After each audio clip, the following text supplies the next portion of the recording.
turn over this eternal page.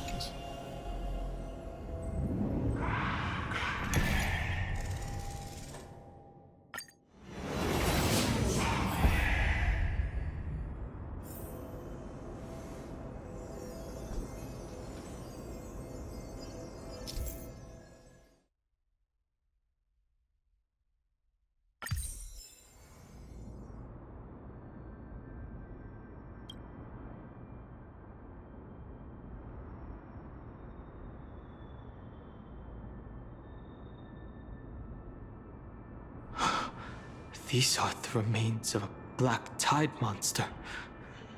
It does look different from the Titankin from up close. What's that underneath it? A scroll.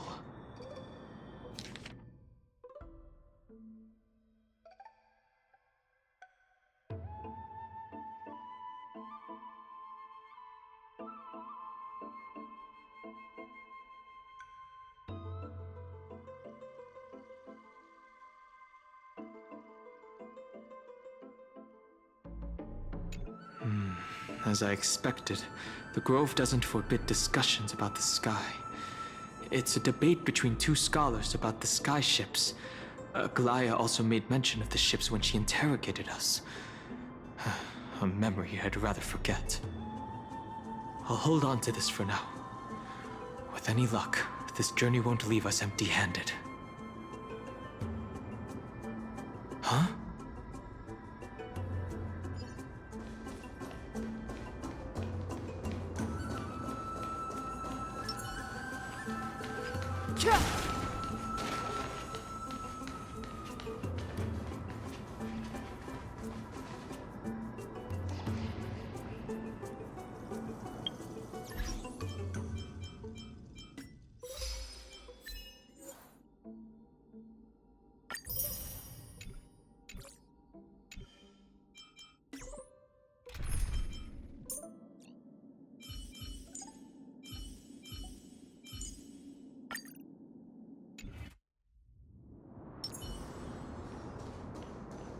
Stream forth. Lean forward.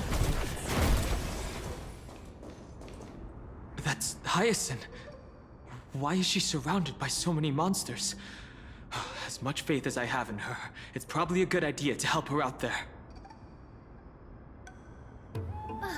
Really now? This is way more trouble than I could have asked for. Need a hand?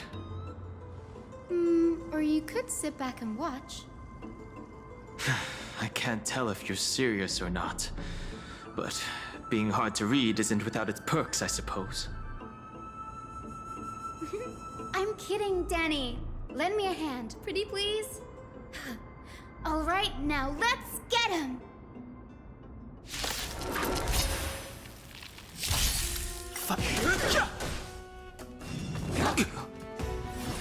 Again. Receive divinity. I'm sorry. Bloom. Repay. The dead return! Flowers, bloom for tomorrow.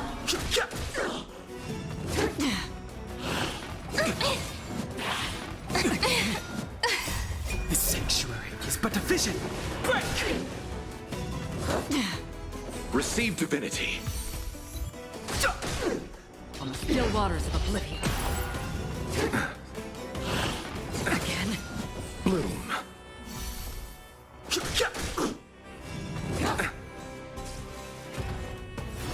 Again. The dead return! I weep for the departed. It too shall fall.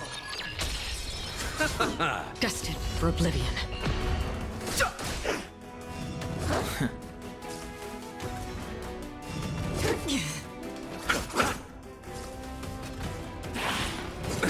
Nothing may receive divinity.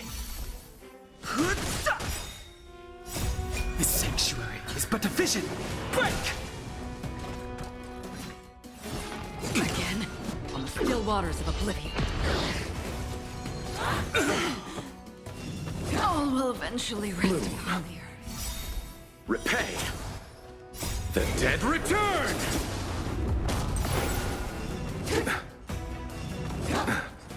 Receive divinity.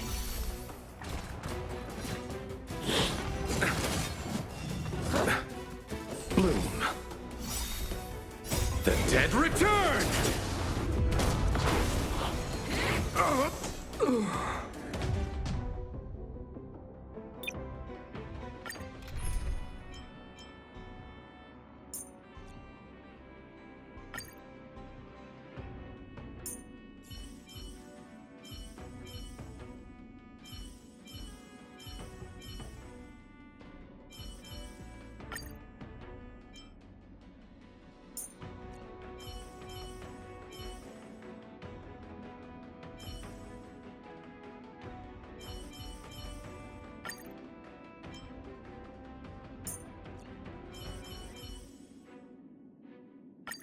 Oh, we meet again.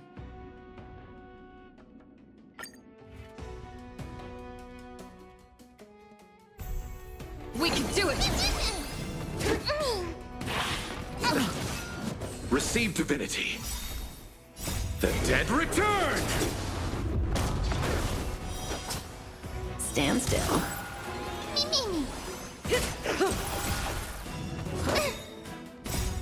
We can do anything! Relax. Time to say bye. Boom. Ready for another? Net markers activated. Time for a good old counterattack.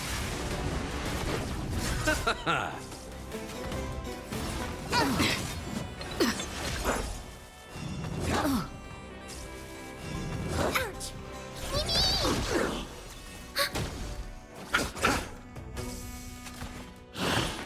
Didn't hurt.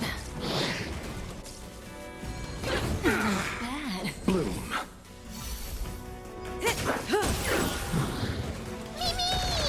Relax. Time to say bye.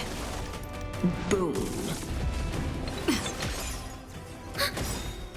Net markers activated. Time for a good old counterattack.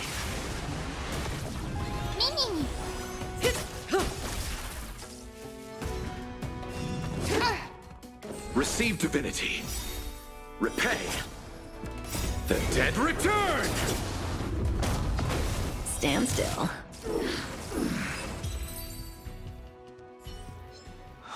This place is practically in ruins. What happened? There shouldn't be this many monsters here. The Black Tide is remarkably quick to detect the light of Amphorius. So or rather, the blessings of the Sky Priest in me, might have unknowingly called them to me. Anyway, never mind that for now. Here, you might want to have a look at this. I found it around here and thought it might be of interest to you.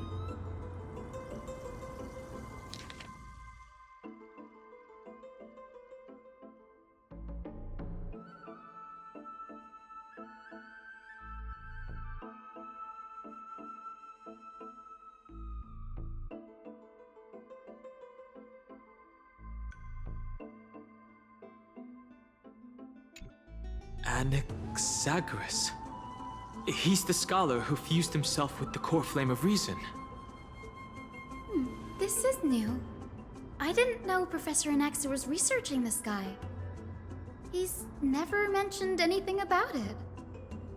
Finan said Anaxa might be opposed to the flame chase journey. Might is an understatement.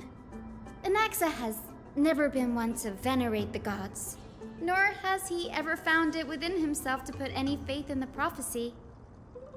People have come to think of him as a heretic, even in a place as liberal as the Grove. Yet, it is also this very blasphemer that Circe's favors. Fate sure works in mysterious ways. I picked up a scroll on my way here too. It looks like it may be related to the one you're holding. Oh? Let me have a look.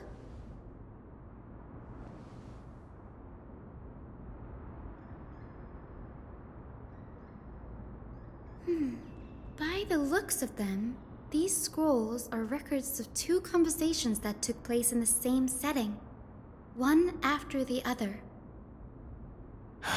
There's still much I don't know about the Grove. Do you mind if I ask you a few questions? Sure, go ahead. The Grove of Epiphany is home to 7 schools of thought. While all 7 schools are founded on the ideologies of Thalesis, the first scholar, each is unique in its own way. Among them, the Venerationists revere and worship the Titans the most. As the sage of the Venerationists, Euthyphro has always been at loggerheads with Anaxa. If we were to place the 7 sages on the scales of Talanton, Anaxa and Euthyphro would be placed on opposite sides to achieve balance. A very illustrative explanation. Thank you. Nearly everyone in Amphorius has heard the story of the skyships by now. Aquila's stature is loftier than the heavens, and their divine retribution is merciless. That's why it's no use building giant skyfaring ships. Oh, but I do wonder if a supercharged mini Treaty cannon could slip past their watch. That was a joke. Right? Newsporists primarily study the application of alchemy in soul repair. Everyone considers Anaxa a blasphemer, but that has never stopped him from sharing his ideas, no matter how taboo. If you must say that he's hiding something, then it's likely what lies beneath his eye patch. Anaxa often says that every failure brings us one step closer to the truth. Perhaps, to him, the crash of the skyship carries a different interpretation. The firmament is not impenetrable. On the contrary, it was precisely because the skyship represented the first step toward breaking free from the shackles of the earth that it provoked the wrath of the Sky Titan and brought divine punishment upon itself. It's a shame that the majority of the Grove's research on Aquila was headed by the Venerationists, with sacrificial rituals making up a predominant part of their findings. Discourse about more esoteric subject matters in relation to Aquila dwindled even further after the skyship incident. So much so that even the scroll is completely new to me. Don't worry about it. We'll just collect everything we can find on the Titans for now. There's something else that's caught my attention, though. This says that Anaxa is conducting secret experiments of some sort. That's what I'd like to know. What are these experiments he's involved in? Even I, the assistant lecturer, know next to nothing about them. I have a bad feeling about this. Could there be more to what happened at the Grove?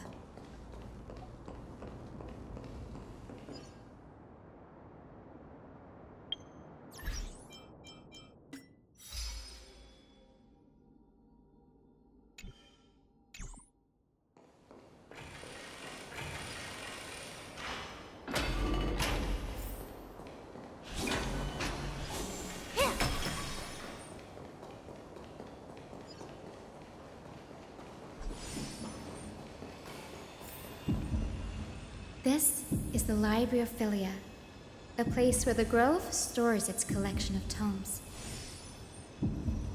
Other than books written by the 7 schools, you can also find philosophical texts, ballads, and religious writings from the Outlands here. Cities that desire to learn from the Grove were apparently expected to contribute knowledge of equal value to what they sought. We've had more than our fair share of hilarious episodes over the years. For instance, it's said that the Erythrocheramists, once borrowed a manuscript from a certain author, but ended up returning a copy instead of the original. What's more, the original manuscript was supposedly then hidden here. That doesn't seem like a nice thing to do. Nice? No need to hold yourself back, Danny. You can just tell it like it is. Their behavior was no different from bandits. Well, if you don't mind, did the Grove ever rob Castrum Kremnos? Whew. You've got me there. Some said you couldn't even find a dictionary in Castrum Kremnos, so I guess they were spared. There are too many books in the Library of Philia. Flipping through them all will take too long. Why don't we use the Biblioslate to search for the texts we need? We can bring them back to Akama for reading after that. Agreed. This place isn't safe. We should leave as soon as we're done. There are still several more scrolls strewn all over the place. I'll gather them while you pull up those texts. This way, nothing will be overlooked.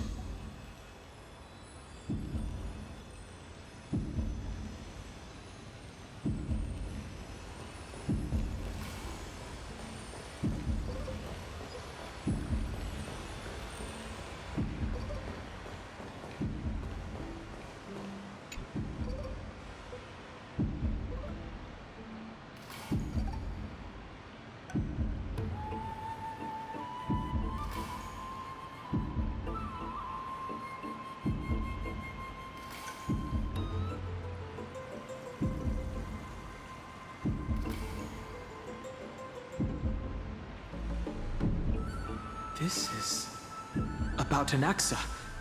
I should read this. Hyacinth, you should come have a look too. Ugh, it's so dusty in here. Whoa, are these all complaints about him? I can already see what they must have written. Anaxa has no respect for the gods. His very existence undermines order in our society. They're probably all things like that. Does Anaxa hold that much influence? Why else would they call him the great performer? When Anaxa established his school of thought, the first thing he apparently did was read his own work to everyone. Are the Titans truly an accurate reflection of what humans think gods should be? Worlds created by gods are indubitably perfect, but what of Amphorius? Only foolishness and insensitivity everywhere you turn. An uncanny impersonation. What happened after? They marched him straight to the seat of judgment before he could finish. Though what he took on in the end was more of a debate than an actual trial. He had to address every one of the scholar's allegations, or face expulsion from the Grove. The first allegation was... Do you agree that since the Titans created the heavens and earth, so the mountains, rivers, and seas must likewise be their creations? Am I supposed to put myself in Anaxa's shoes and answer that? As told in the myths, the seas, the skies, and the earth are all, beyond the shadow of a doubt, creations of the Titans. Anaxa would have probably been spared a lot of trouble if he had answered this way. Instead, he quoted past instances of the Flame Chase journey and posited that humans have the potential to take over the divinity of Titans. Needless to say, his critics didn't take kindly to his answer, so they followed up with a second allegation. You claim to be studying souls, yet you are, in fact, defiling them and committing acts condemned by the gods. Do you admit it?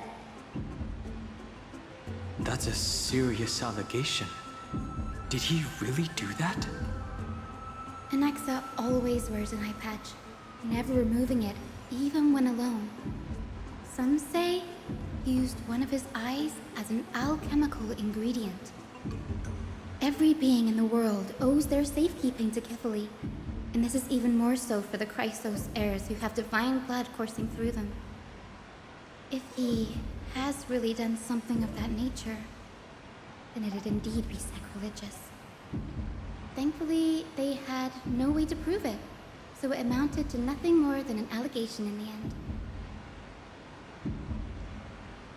One by one, Anaxa engaged in wars of words against those who would challenge him. Toward the end, a scholar asked him, "Anaxagoras, have you any respect for the gods?" It was only after a brief silence that he answered, "I have never denied that titans are meant to be noble constructs." What he didn't say, that the Titans are not noble, rings louder in this case.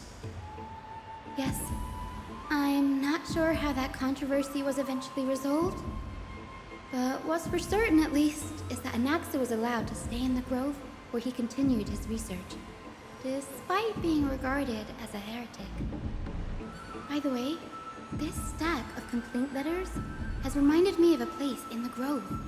We may find clues there that aren't on the teleslate. I'm talking about Anaxa's alchemy lab, hidden between the cornerstones.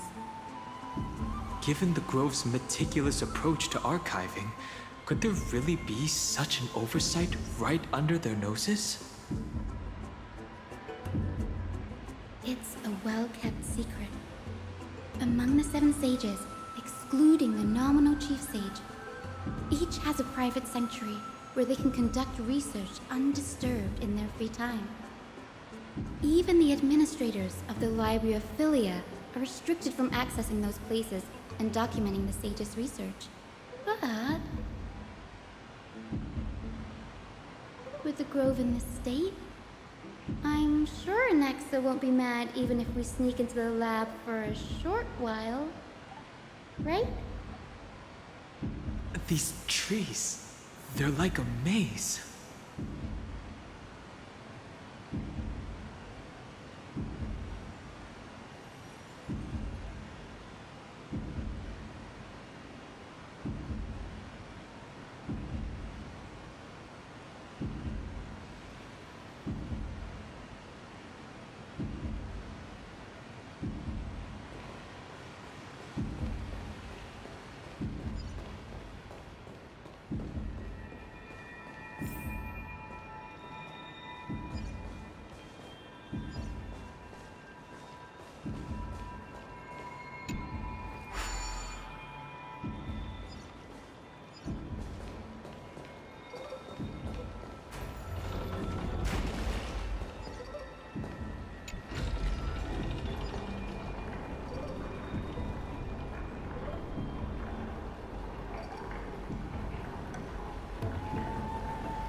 This is the place, but where is everything?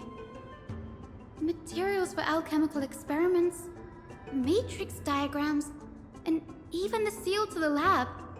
They're all gone. The black tide destroyed it all.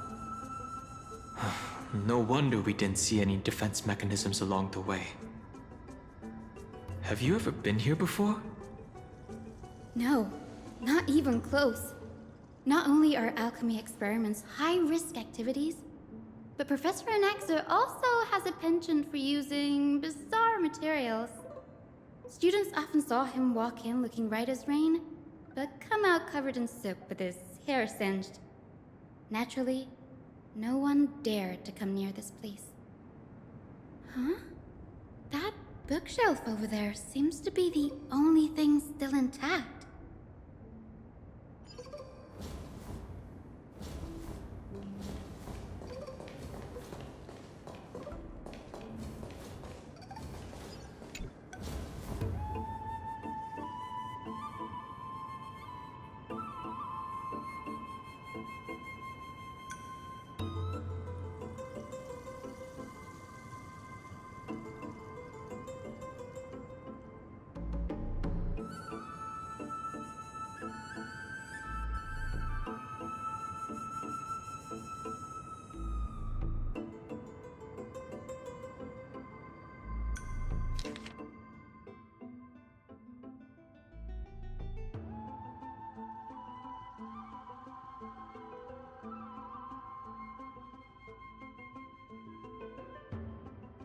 What's going on?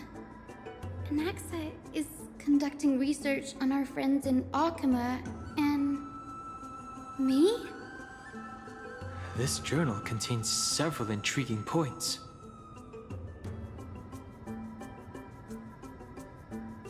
From the Abyss of Fate to Castrum Krumnos, I've seen many a Titan creation during my time in Amphorius. Life forms created by Circes can also be found in the Grove. But fusing them with human souls through alchemical means? I can't even begin to imagine.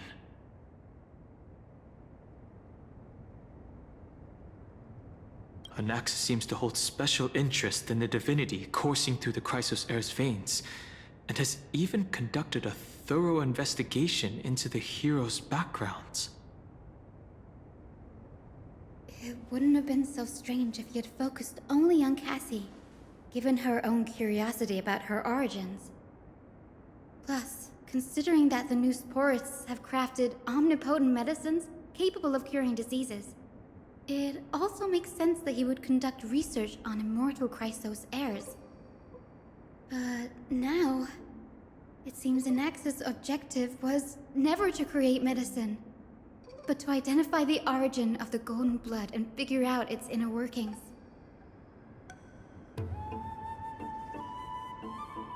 Through alchemy, Anaxa aims to refine the golden blood in the Chrysos heirs to a degree of purity equal to divinity.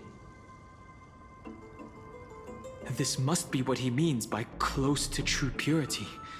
But treating both Titan creations and the human body as materials to be used in alchemy experiments? That's rather extreme. Danny, look at this. I have a bad feeling about this.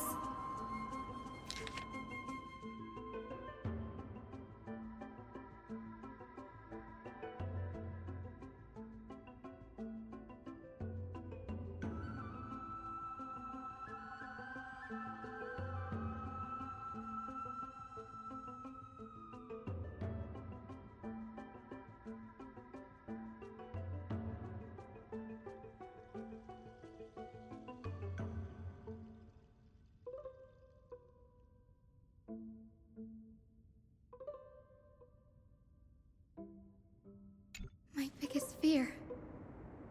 It's come true. After going through his notes, I think I can piece it all together now. Anaxa was carrying out experiments on soul transmutation. Do you mean he's trying to reconstruct human souls alchemically?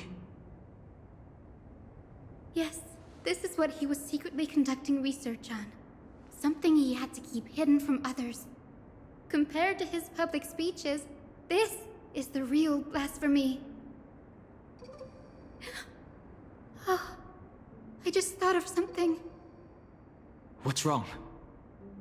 Do you remember when the Black Tide was approaching? The Grove had planned to send Circe's core flame to a safe place. But an accident happened along the way, and Anaxa lost his life in the process? But Circes took over his body and resurrected him, which led us to the situation we're in now. That's right. But what if Professor Anaxa's fusion with the core flame of reason wasn't an accident? What do you mean? Put yourself in his shoes. Knowing that the black tide was closing in and your time was running out, what would you have done?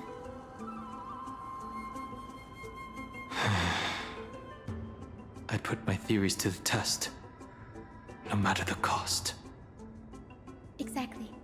When the black tide came, the true reason Anaxa headed to the Luminary Throne was to transmute and fuse himself with the Titan's core flame. Did he succeed? No. Judging from how he reacted after the event, the results came as a surprise. Maybe he failed to consider the possibility that Xerxes would make a similar decision. The manuscripts detailing all the alchemical formulae have been taken away. His research is still ongoing. Could he have taken them for other purposes? Like, what? There's only one Titan left in the world now. No. No way. To conceive an entity of perfection, one must first understand the principles of creation. If Anaxa is in Akama now, then that means... he's after Kefali!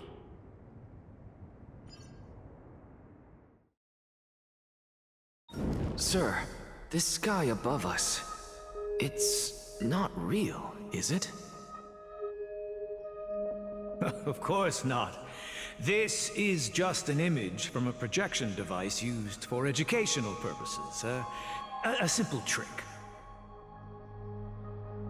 The day-night cycle has been lost to this world. So that students like you may still learn about the night sky, astronomers have harnessed the Titan's miraculous power to manipulate the light, projecting the nights of the past here for you. Much like how the sky above the Holy City is also illuminated by Kefali's dawn device.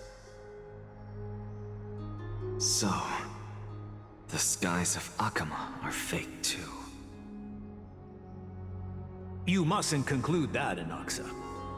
You should know that only a child would expose a trick and be proud of it. Often people know more than they let on.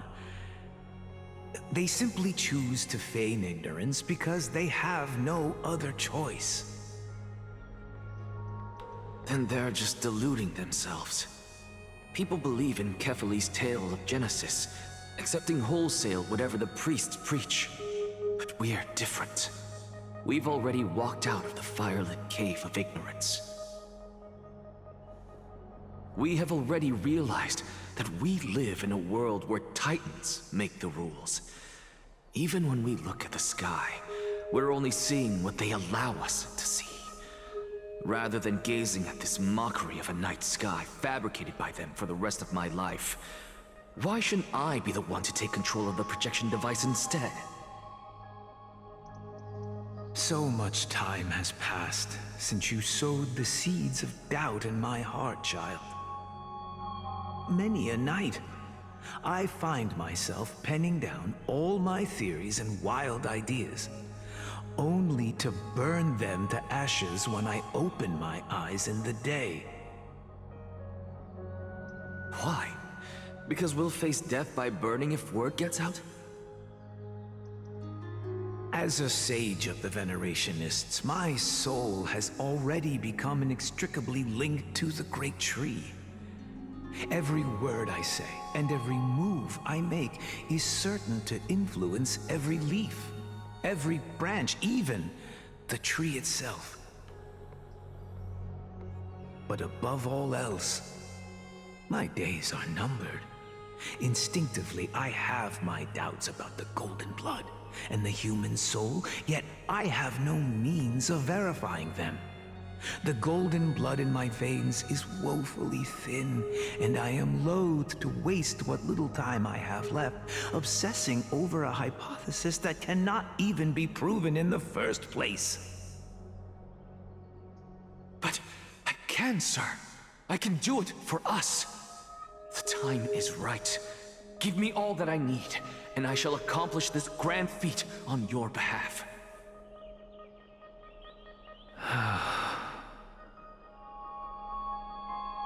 You're right.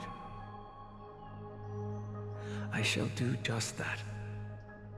In the next meeting of the sages, I will spare no efforts fighting for the rights you deserve. Go. Establish your own school of thought. Find out what we are. Become the one who conquers the ultimate truths of the world. Child of humanity. You didn't go to such lengths for an audience with Kefali. Just ask him a few questions, did you? So, you figured it out.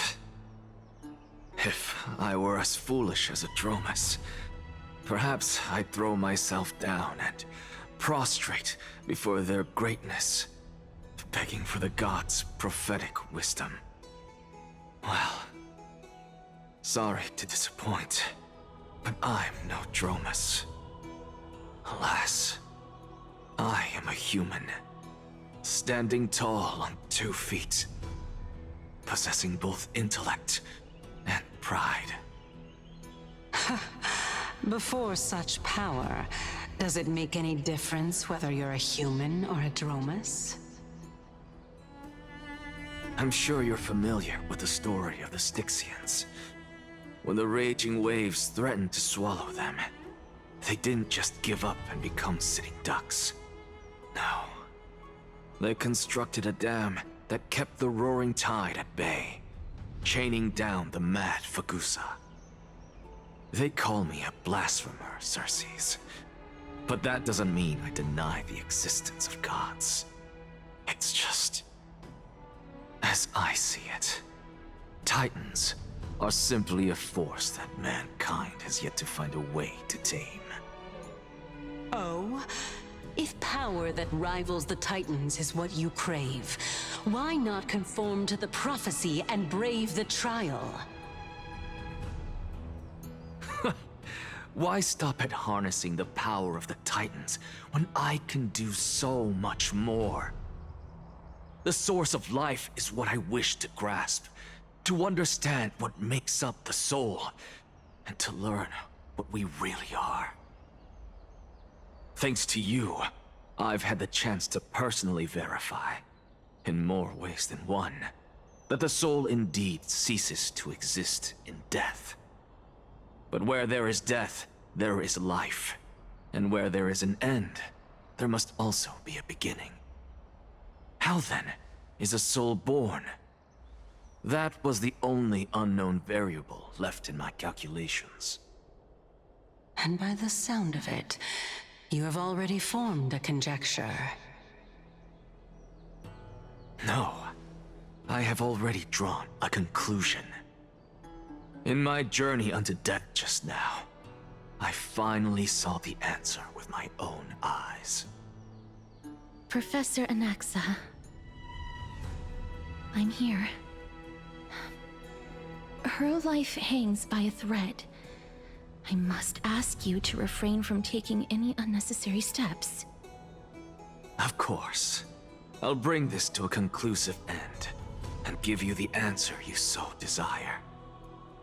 However, in accordance with the principle of equivalent exchange, I must also demand from you what I need. As you wish. Don't you care to know what the price might be? It's a matter of uncovering the truth about the Death Titan and her survival. This may be the only time I can ever save someone's life. There is no need for me to think twice. I see. In that case, let the show begin. Indulge me. Am I correct to say that you intend to prove Thanatos' whereabouts and prove the nature of our existence now? Before I begin, I must confess I had been stuck in a cognitive trap all this time. As unrelated as these two propositions may seem at first glance, they are in fact logical equivalents. They are merely two different ways of telling us about what the soul is at its core. The reason I say this is as I've mentioned earlier. The answer was hidden in my journey unto death. Professor, you were in the Netherrealm? Yes, I am but a living dead man now, but that's not important. What truly matters is, I overheard a conversation between heroes. That's not all. Remember how I said you were a part of that conversation too, Circes? And I've told you that I have no recollection of such an event. That was likely just an illusion conjured up by the mind of a dying man. Of course you would remember. Because that wasn't you. That was Calypso, one of the 7 sages of the Grove. Calypso? That's the name I made up on a whim when speaking to this girl. How do you know of it? And surely you jest. Don't you think I, of all people, would know if that were the name of one of the 7 sages under the shade of my tree? Don't you claim to know the Grove's past like the back of your hand? It seems you've lost even the memories seared into your soul. Use your head, Circes. Since all of this took place in the realm of the dead, it stands to reason their likenesses are of souls from the past. The living cannot step foot into that world, so who could they be? Think about Calypso. Why does she share your likeness, yet you have no idea who she is? The answer is evident, is it not? Those fallen heroes are the mortal incarnations of the Titans before their ascensions to godhood. The gods aren't master creators born out of thin air. And they are no different from humans, because they all evolved from one.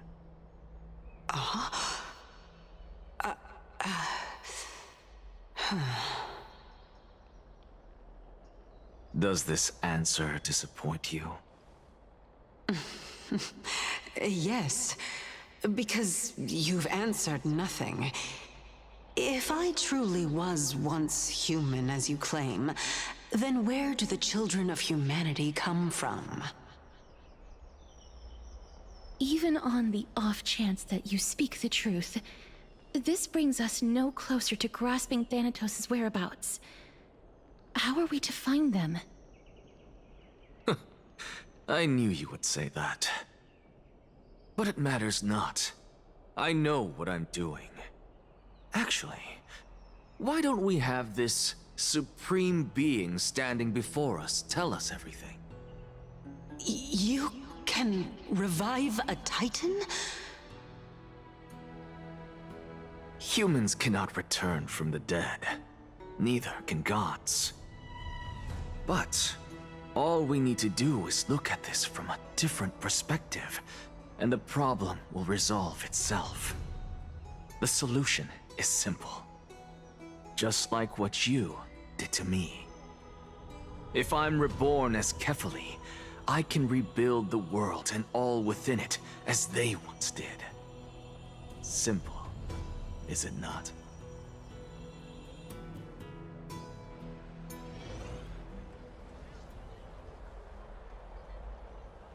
I have news from Hyacinth and Dan Heng. Anaxa might be trying to do something with Kefali's divine body. Kefali? But what could Anaxa want?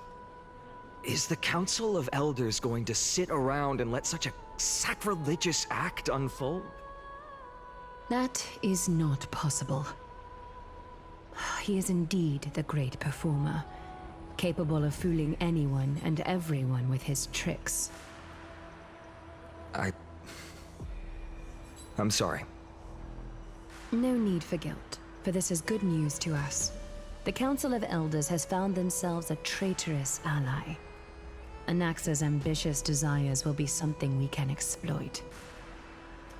What we should be doing now is to keep our eyes peeled for whichever trickery Kindness is up to, and react accordingly to thwart her plans. Being Akima's political center, the Demigod Council holds just as much significance as the Vortex of Genesis. Someday, after my duty is over, this site will take the place of the battlefield where you hunt gods. Become the next challenge you ought to overcome. Till then, it's best to get used to this place as soon as possible.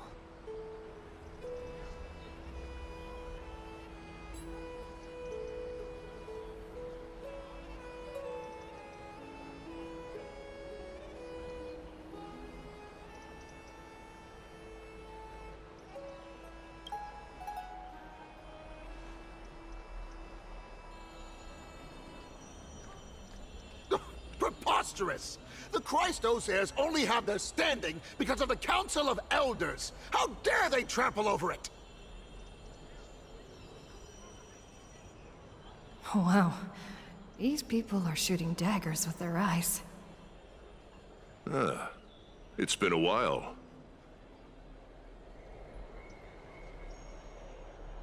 What is that supposed to mean?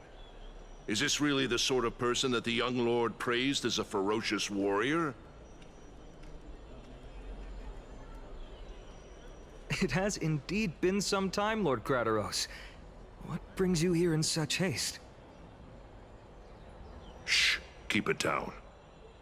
Be more vigilant. See those duplicitous dogs over there? They do the dirty work for Kindness. I've already ordered my people to hold them back, but we should still lay low. Unless you're itching for a bloody fight to get a workout in. My bad. So, did something happen? Did you hear thunderclaps last night?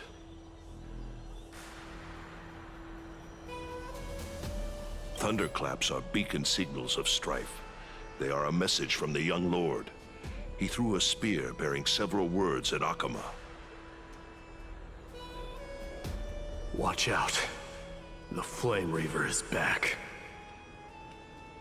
I guessed as much. We didn't actually kill them back at the Kremnos Arena. I figured this is something you would want to know. We Kremnoans never back down from a fight. So if you plan to take that thing down in a battle, reach out to me anytime. You have my gratitude. I will let Aglaya know about this right away. Remind her to be on her toes while you're at it. That vicious Kindness has been unusually active lately.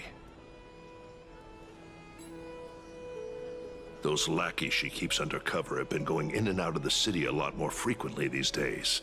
Some even seem to be getting Kremnoans to defect to the Council.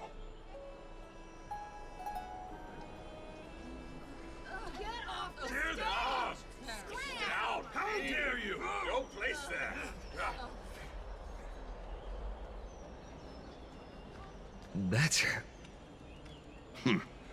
Looks like you can see it for yourself. We should get back. Thank you for the intel, Lord Krateros.